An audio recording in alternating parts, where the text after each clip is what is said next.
Hello and welcome to the Eye on the U podcast, Miami Herald's Miami Hurricanes podcast. I'm David Wilson. I'm joined, as always, on the other line by Susan Miller Degnan, our Hurricanes beat writer here at the Herald. Susan, it is football season, pretty much officially. First couple of days of fall camp for Miami in the books now. They kicked things off on Tuesday, practiced again Wednesday, took Thursday off. You'll be back out there Friday. So there'll be another practice probably by the time most people are listening to this, but we got a couple practices to talk about. We got media day. We're going to run through kind of our first impressions of this team and, maybe what little details we've been able to learn. There's not a whole lot yet. Obviously we're getting our first look at a couple new guys who weren't here in the spring. Got to talk to a couple of those guys too for the first time on Monday at Miami's media day. Before we get into some specific topics, how you feeling about football season, and what are your big picture thoughts maybe on just where Miami is at a month before the season starts? Always optimism. Yeah. This time, always before people start getting injured again. I don't know. They look good. They look strong and fit. They're not tired yet. Yeah. So, all is well in the world because the thing is, all we've been able to see so far, they've limited for us in the indoor facility. So, and we've only seen, we've seen about a half an hour each day, but we come in for stretching, a little more than 10 minutes of stretching. And then the first day, actually, when you were there with me, we saw more. Okay. We saw some 7-on-7s when you were there. That didn't really happen the next day. We didn't see as much. But I'm optimistic. I mean, why not? Yeah. And I think optimism to a degree is founded, because I think anytime, to me, like the one thing that like becomes the storyline this year where I think you can either have a good feeling about a team or be pessimistic. It's all about the quarterback this time of year, right? I mean, I have not really been around for a preseason where pretty much every season I've been around. I guess the one would be the Jaron Williams, Tate Martell competition. But for the most part, the last couple of years here, Miami's come in with a good idea of who their quarterback was going to be, whether it was De'Aaron King, Tyler Van Dyke. Obviously, like they kind of passed that baton pretty seamlessly for a little while there. You've covered a lot of competitions over the year, quarterback competitions over the years.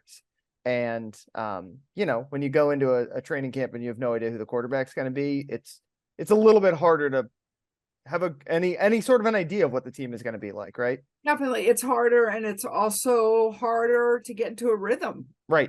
I think.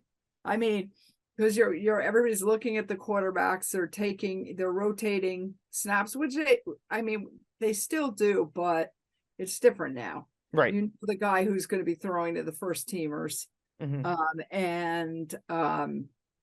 That's obviously an advantage. Yeah. So yeah, it's interesting. One interesting thing from the day I was out there, we talked to Matt Lee.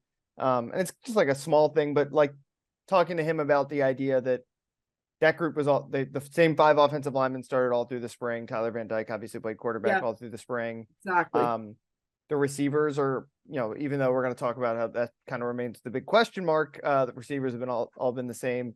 And that matters because, I mean, sometimes you come into fall camp, especially in the transfer world we live in, where, and even just naturally because of injury, right? How many times the defensive line, we didn't see any of those guys in the spring, but that group, that 6-some Tyler and the 5 offensive linemen, they're seamless right now, right? There's no, really good. They had the whole spring to work together. Like, obviously they're going to keep getting better, but they're really seamless right now. And that makes a difference. It's not Miami. There are some units that are starting from scratch. We're going to talk about them. The secondary, it's like all new faces. The defensive line, as I mentioned, a lot of the guys who are a lot of their top guys were here last year, but weren't around in the spring. And with a new defensive coordinator, they've got work to do. But that group, that's the heart and soul, that's the spine of the offense, the quarterback and the offensive line.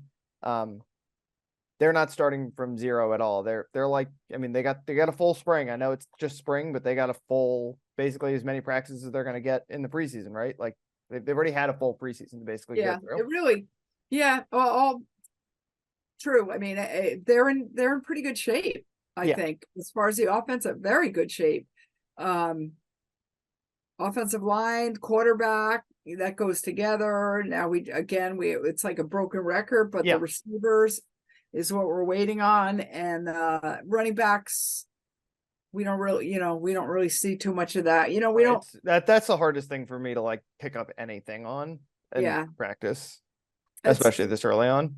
Yeah, it's difficult. So, but I mean, there's nothing bad can be said so far. But again, David, we're inside. We're seeing very little. When they go outside, we're not there. We have to leave after whatever 30 minutes, something like that. But then they all go outside and do their thing, and we don't really see. It's a lot of throwing on air and stuff like that. So yeah, the quarterbacks look really good. Nice deep balls in the indoor facility, But I don't care that much about what I see from those guys, right? I care about the continuity. That's what it's all about to me. And it's also interesting. They're really like, Zion Nelson remains the biggest wild card on this roster. No, it's crazy. Still not back from his injury. Played in just one game last year after, there's no, I think I said it last week. There's no such thing as minor surgery, but sounded to be as minor as a knee surgery could basically be, and just complications from that, setbacks, still not on the field. For now though, like I know there's competition everywhere, and like theoretically, if like some offensive lineman came back and looked awesome this preseason, he could steal one of those 5 guys' job. But like they're talking about it like it's the first team offensive line already. The first, like, oh yeah, and I think that's smart. I think it's what your group is. Don't like fool around with it. Just let that's the strength of your team, right? The quarterback and the offensive line. The quarterback, as long as Tyler stays healthy, and the offensive line, like lean into that, let them be the identity of this team from day one. And I think they're doing a good job of that. Yeah. And they've been saying it, Coach Mirabel's been saying who the starters are pretty much. Not very often you hear that, like that's our starting 5. Like how many coaches every year they're like, it's an open competition. We're gonna rotate everyone in. But again, that's the strength of this roster. Let play to your strength. Yeah. Don't get cute. For sure. Let's talk about the wide receivers, which remain the biggest question mark. One thing I think it's positive, we saw some guys look pretty good in the spring, right? Colby Young, Jacoby George had a kind of a breakout spring, and at least to start camp was running with the ones. That's a position where I don't think there's anything anywhere close to settled. Obviously Xavier Restrepo, we know if he stays healthy, what he's going to give this team. A lot of talk about Tyler Harrell, who was not around for the spring, transfer coming in from Louisville. Speed, I guess, is going to be the calling card of this group. I think both of us are pretty excited about Colby Young, but Tyler Harrell is kind of the wild card in that group, just because we haven't seen him work with Tyler at all. Yeah, and Tyler Harrell is it's fast. Everybody, that's all they keep saying about him. And I asked Kevin Beard, the receivers coach, the other day, is he really as fast as he says? Or 4.2? I swear to God, he told me that he was hand timed 4.1. So I said, okay, I'm sure he was, whatever. But yeah, it's like I said that to one of our editors. He said, no human football has been timed at 4.1. It's whatever. But he supposedly is very, very fast. Everybody's saying it. And so that's, I mean, right there, that's good. And Shamar Kirk supposedly is too, and is really good run after catch, yards after catch. And everybody else looks, I mean, at least in the practice time we see, so they're catching balls that are, with really not much defense. But it's, everything's is looking up right now. Jacoby George, I'm not sure if he'll end up starting. He did have a really good spring. Yeah. Or if Tyler Harrell or one of those guys, we'll see. But I do think Colby Young is just I think both of us are really excited about him. Just yeah. That's what I gather is, and I just keep thinking back to, I should have pulled up his game log. I've been working on like our season preview stuff and was, going through some stats. And Colby, if you look at what he did last year, he had that 2-game run early in the year, back-to-back 100-yard games against Virginia Tech and Duke. And Tyler gets hurt in the Duke game, and we basically don't see him again, right? He comes back Florida State, gets hurt again. Virginia Tech, he goes off. That was his breakout game, 9 catches, 110 yards, and a touchdown. The Duke game, which was kind of a bonkers shootout until Tyler got hurt. 6 catches, 127 yards. I think one of those catches might have been from Jake Garcia, but either way, 2 huge games with Tyler in the lineup. Tyler gets hurt, and he doesn't even have 100 total yards for the rest of the season after that. So it was night and day there. And Tyler, like, as good as he is, he like has his receivers he likes, right? Like we've talked about it a lot, that he that he loves. He obviously loves, he loves Xavier Restrepo, and how many times we've compared him to Mike Harley over and over. Do in the middle of the field. Completely trust. And the way he used Charleston Rambo, and Charleston and Colby are different guys. Colby's a bigger, more physical guy, whereas Charleston was a kind of a straight line, deep ball threat. The way that he would just he just trusted if Charleston was in one-on-one, he was going to throw deep and trust that his guy was going to make the play. Same kind of thing with Colby, and at least for 2 weeks there early in the middle of the season, he rewarded him. So I remain really bullish about his potential this year, as long as Tyler stays healthy, obviously, because they seem to have a real connection. They do, and I mean, David, they are so in need, and have been for years, of somebody big, who can catch. I mean, when you look back, way back when they had Andre Johnson, that they've been missing big bodies there. We say it over and over, but it's true. And he's the guy. I mean, I hope he stays healthy. I know he had some hamstring problems last year at this time, and it kind of held him back a little bit, but he said he's feeling great. He's I think 213 pounds. They're all, every year we come in and they're all like less body fat. They say they're they just all seem stronger and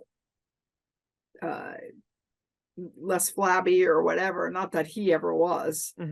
Some of the guys, get bigger but less fat, kind of thing. They look really good, all of them. We asked Tyler about it specifically, and I'll say he does look better. He looks slimmer, and he was never, not that he was like out of shape. He wasn't like, but he was always a little bit of a doughier guy, and it does, quarterback can get away with, like, the best quarterback of all time is Tom Brady, right? We've all seen the Tom Brady picture from Michigan. The second best quarterback of all time might be Peyton Manning, and no one ever would have considered him a freak athlete. But it makes a difference. He doesn't hurt. Tom Brady became the greatest of all time when he got in really good shape. So Tyler does look a little slimmer, and especially as a guy who's coming off some injury stuff, a little bit extra mobility obviously can't hurt. Yeah, I think he's more, what he said was he basically, he really weighs the same, maybe a couple pounds less, a couple pounds, but his body fat, I think he said, was 2.5%. Less. Yeah. Lost some weight, turned it into muscle. Like his arms look a little like skinnier. Didn't get a good look necessarily, like a little more. His legs look stronger or whatever. I'm sure he puts it, like, that would be where you kind of bulk up as a quarterback. So I mean, he spent some time up at QB country up in Mobile, Alabama, where Malik Rozier is a coach there, right? Is that his role up there? So he knows. I mean, obviously, I think this time last year he didn't think he was going to be at Miami this year. I'm sure, right? He thought he was going to have a big year and be headed to the NFL. The like wheels of time turn fast, I guess, in college football. It's a short, I mean, you look at all these all ACC teams that are coming out, and he's like nowhere to be found on. I I think know. he was like fourth team on like Athlon. Like he's So like crazy. buried. And the ACC has good quarterbacks. Obviously, Drake May is a Heisman contender. Cade Klubnik. People are expecting a Clemson quarterback, former 5-star, who looked really good at times toward the end of last year, especially in the ACC championship. Brennan Armstrong, who's put up some huge numbers going from Virginia to NC State. So there are good quarterbacks in the league. Riley Leonard's getting some hype at Duke. But this Tyler was like the toast of the conference 12 months ago, and now seems to be kind of a forgotten man. And I wonder how much he pays attention to that kind of stuff. Yeah, I think he does. He says he doesn't, but he's human. Yeah. I really do think he does. So I wonder. I don't know. I don't the cliche of the pressure and all that, but I think it does bug him a little bit. Yeah. And maybe it drives him a little bit. And so in that case, it's good, really. But it is funny, isn't it? How, Yeah, it changes so fast. You're a big man, and then all of a sudden you're just kind of like forgotten by other people, so by the other outlets. So, and I understand why. Yeah. But then it all comes down to his health, on his shoulder. Let's switch gears over to the defense now. Before we dive into specifics, any big picture thoughts on what this defense looks like, or what we've seen so far? Yeah, I think it's interesting. Like a strength for Miami, a strength would be their starting safeties. Yes. A weakness would be nobody's behind. I shouldn't say that's not right, but I mean, who's no, they lack of depth. They've got Cam Kinchins, who's an All-American. They've got James Williams, who Cam Kinchins says is going to be an All-American, and you can buy it. He's a former 5-star recruit who's looked awesome at various points throughout his career in Miami. And then every other safety who's on this roster combined for one tackle last year, right? There's not a lot. I think Brian Balaam had one tackle, and he might be the number 3. That, like, on paper, the favorite to be the number 3 safety. You got Markeith Williams, right? And you got a lot of DBs that came in and can play that spot. But yeah, it's kind of crazy, like the drop off there, because that starting safety tandem, PFF, they ranked their top 10 returning safeties the other day, and Cam and James Williams were both in the top 5, and they said this is the best safety duo in the country. And interesting. I totally buy that. But as soon as one of them comes, like, they can't all both play every single snap in every single game. And great. And the also, drop off is huge right now. Yeah, and also, and by the way, Markeith Williams had 3 tackles last year. 3 tackles. Okay, so 4 tackles combined. They got 4. Yeah. But anyway, yeah. I mean, and judging by the past, I mean, James Williams has been hurt. Has gotten hurt in 2 seasons. The first season he injured his groin against, I think, Florida State. Have it right? And yes. then last year he hurt his shoulder. So we just hope. And he said he feels great. He had surgery. Actually, on the first off season on his groin. He didn't play in the spring. He was one of the defense was missing so many guys in the spring. Yeah, last year too, not just this past one. But so you just gotta hope he stays healthy again. But I mean, otherwise that's a strength. But you're right, it's scary behind there. And then the defensive line is kind of promising. Well, let's stay in the second. I do want to talk about the defensive line, because that's a good group that I've as I've been just thinking about this roster, all of a sudden I think that group's going to be really good. But the rest of the secondary, we should talk about the cornerback situation, which is obviously also that's where they got to replace basically more than anyone, with DJ Ivey and Tyreek Stevenson both getting drafted. Right. We saw Devontae Brown in the spring. We saw Daryl Porter obviously played last year. but that is the spot where like there are just new faces everywhere. New faces even from the spring. I You've think got some freshmen, Damari Brown, Devontae's younger brother, and Robert Stafford. You've got Jaden Davis coming in from Oklahoma.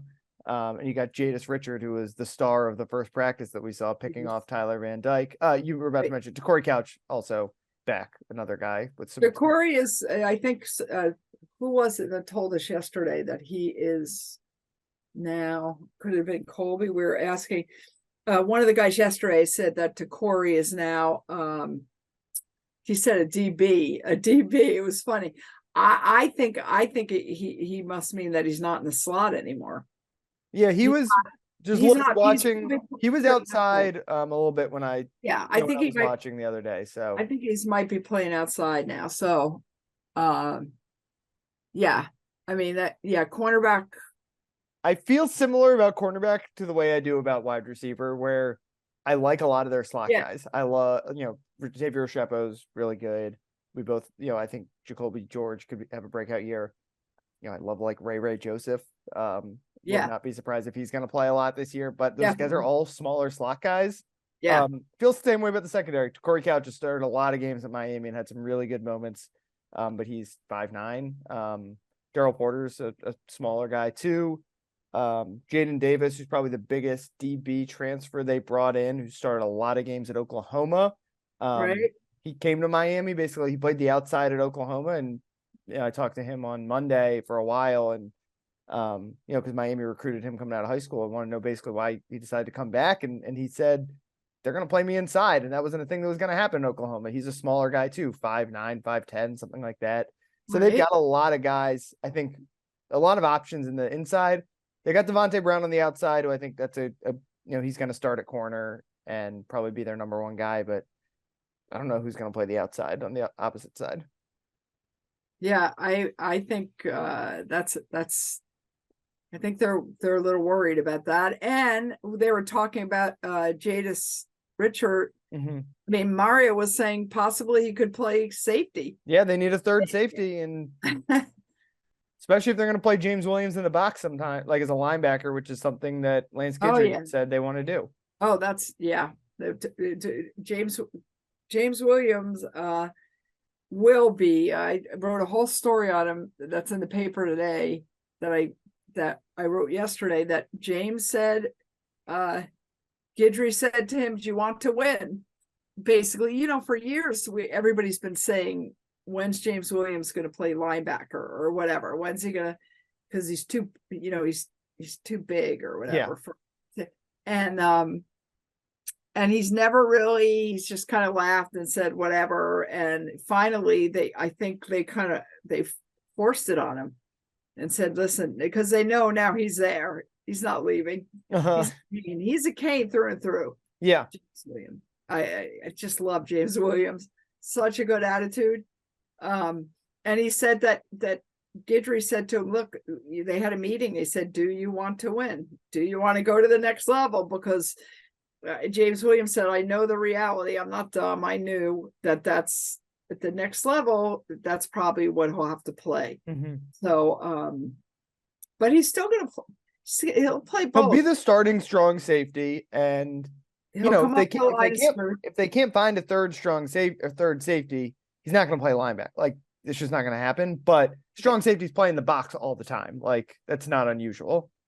Yeah, he'll like Jaquan Johnson was at the line of scrimmage all the time. Like, that's just how he really was. Plays. He'll be all over the place. Yeah. He'll be all over the place making plays. That's what they're hoping, Yeah. And Lance Guidry, they blitz their safeties a lot in their defense. So like, Cam, I was joking around with Cam that like he thinks he blitzed maybe 10 times all of last year. And he going back, if you go to high school, it's not, he played at Miami Northwestern where they always have, they just rush 4 guys and trust that they got the 4 better defensive linemen than your offensive line. And he's going to blitz some this year. Like they're going to look different. I think they're going to be more aggressive, maybe a little more Manny Diaz looking defense. I was just thinking, I swear to God, I was just thinking. That's not a bad thing. I know people didn't end well, but that defense is really good for a long time. So the defensive line, speaking of defensive lines, I kind of really like this group. Akeem Mesidor is back. We found, played all of last year with a foot injury, he said. Ruben Bain Jr. is going to play. Yep, for sure. He's like playing. they're really hyping him up. Like they don't do that with freshmen like that, where they say he's going to play. Yeah. Like Lance Guidry singled him out. Someone asked him at media day, like, what freshman could play, and he said Ruben's the only one I think is definitely going to play. Like that's how good he is. Jared Harrison Hunt's back. We've had some good moments with him. Jafari Harvey has started a ton of games, and Leonard Taylor is like the ultimate, like, Leonard Taylor. If he ever puts it together, he's going to be a monster. Like, yeah, he's got NFL first round potential. I saw, like, seems like this week a bunch of NFL draft people, I'm sure they're like starting to look into this class a little bit more. And I saw like multiple NFL draft, like, Twitter media people like being like, Leonard Taylor, like, probably should be paying attention to him. Yeah, Leonard Taylor's good, and we're getting him tomorrow. Yeah, I'll be interested to hear what he says, and what people say about him too. Me too. He's kind of like this. He's kind of like has a light touch, not a light touch on the field. Yeah, it's like if you just not too serious. He's not real serious. Yeah. Talk to him. It's interesting. You just look at his stats, and his stats are really good every year. Like I think he led the team in tackles for loss last year. But you look like his snap counts were never as high. He's been mostly a situational guy. I think they like him on third down and rush situations. And I'm looking here because he said, well, sometimes I think he even said the other day, sometimes he took plays off. Yeah, exactly. Like, he's got that's not really good. No, but those numbers, you look at those numbers, you're like, if he ever puts it together, he's going to be the best defensive tackle in the country. Yep. I think I'm looking at Akeem Mesidor. Corey Flagg. Wow. And Leonard Taylor. Wow. I didn't realize Corey Flagg had 10.5 tackles for loss. Mm-hmm. Yeah. And Akeem and Leonard Taylor all had 10.5. And Leonard had 3 sacks. And Leonard probably did that in half the number of snaps as those other guys. But like you said, there's a reason he's only playing half the number of snaps, because he's not always the most reliable, and we'd like to see him become reliable. Yes, and in good shape. Yeah, that yeah. Right? So the talking point, from Akeem the other day, I think it was that he's different, more mature, all that kind of stuff. He's an upperclassman now. He's draft eligible. Like, if there's ever a time to like really start to focus, it's now. So we'll see if that translates. But they've got a lot of bodies there. Branson Dean coming in from Purdue is going to play a lot. Play. Who else we got? Chance Williams. Williams has played. Chance Williams. How about Jafari Harvey? Yeah, Jafari's. I think I mentioned him. Started a lot of games, obviously. Yeah. And Nigel Kelly. We didn't mention Nigel Kelly. The guy kind of getting a lot of hype right now. That a lot. Yeah. Like he's competing to start. Yeah. With Jafari. And then what about Jaden Wayne? I know he's a freshman. Yeah, he's a little slim, I think. There's kind of, we're talking about all these guys on the defensive line. We've mentioned like 8 or 9 guys already. Like, eventually you run out of snap. Like, maybe he can do a little bit of the Nigel Kelly, like play 5 a game and try to earn his way on more. But yeah, I just think he's behind Ruben Bain, right? And it's hard to play that many underclassmen or that many freshmen. Yeah, no, that's absolutely true. But I know they love to rotate the defensive linemen. They do like that, as opposed to offensive linemen. Yes. Yeah. So I also do need to say, I don't know really much about him as a player, but at practice the other day, Anthony Campbell transferred from ULM. That guy is gigantic. Like, I was just like looking at him, and because we didn't have the jersey. We got the rosters a little later after we were out there. And he's a new guy, so he wasn't on the roster we were looking at. I was like, who is number 93? And so I don't know how good he is, but he's gigantic, and can't hurt to have a huge guy like that. Can't hurt. You're right. All right. I think that about does it for our week 1 recap. We'll be back next week to recap week 2. I guess a scrimmage, not this weekend, the weekend after, so they won't have scrimmage between now and the time I think they'll have the first scrimmage a week from Saturday. Yeah. So but then again, David, we're not going to find out anything from it. So we'll get like a 2-minute video. Just the larger picture. Fun to be back out at the indoor practice facility down on campus. Excited for the season. I'm relatively optimistic. It's hard to be super duper optimistic after a 5-7 season, but as we said last week, the ACC after that top 2 was wide open, and I wouldn't be surprised if Miami is in that hunt. Of course, we've said that how many times over the last 10 years, basically. Yeah, so well, maybe it'll happen. Before we close out, we should talk real quick about the Life Wallet situation. I would recommend, neither of us are experts in the business realm, so I would just recommend people read the Miami Herald story about it. Federal investigation into John Ruiz, and not a great situation for Miami to be associated with. Obviously, a lot of jokes at the Canes' expense, a lot of Nevin Shapiro comparisons after the earnings report came in, I think like $970 million under expectations, which is not ideal. I'm not a business expert, but I know that's not good.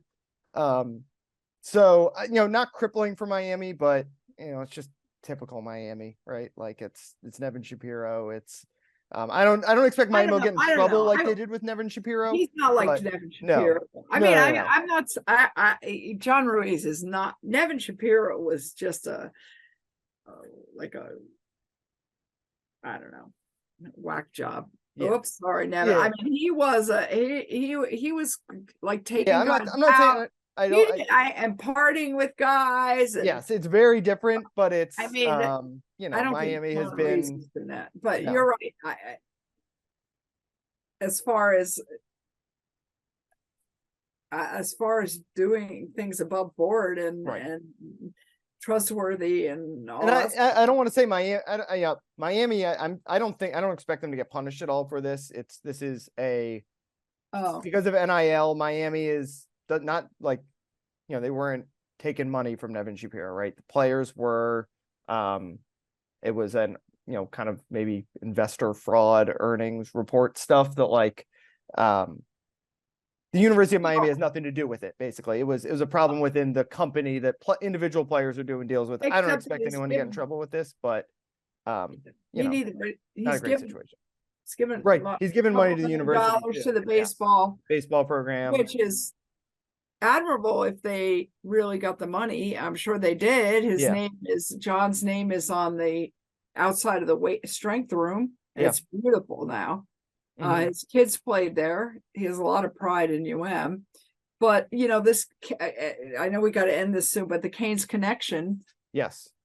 Now, the collective NIL. A source told The Athletic that